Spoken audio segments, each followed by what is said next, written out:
Nagsagawa ng feeding program at pamamahagi ng food packs ang Pangasinan First Provincial Mobile Force Company bilang bahagi ng kanilang patuloy na serbisyo at pagtulong sa mga pamilyang nangangailangan sa komunidad.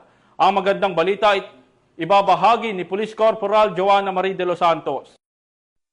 Sa pagpapatuloy ng advokasya ng kapulisan na maghatid ng serbisyong may puso, nagsagawa ng feeding program at distribution of food packs ang Pangasinan First Provincial Mobile Force Company nito lamang Lunes sa Sitio Kadamat, Barangay Bolo, Labrador, Pangasinan.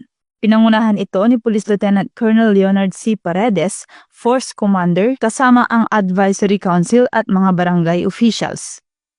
Tiniyak ng kapulisan na mabigyan ng sapat na tulong ang mga pamilyang higit na nangangailangan, lalo na't malayo ang lugar at limitado ang paunahing serbisyo. Kasabay ng pamamahagi ng ayuda ay ang feeding program para sa mga bata sa lugar.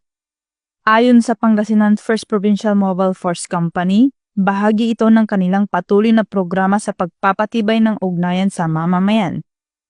Naniniwala ang unit na ang presensya at pakikipag-ugnayan sa mga residente ay mahalaga upang mapalago ang tiwala at kooperasyon sa pagitan ng PNP at ng pamayanan.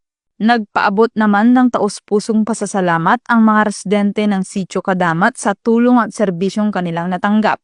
Tiniyak ng Pangasinan First PMFC na magpapatuloy ang mga ganitong gawain upang lumikha ng mas ligtas, maayos at mapagkalingang komunidad para sa lahat.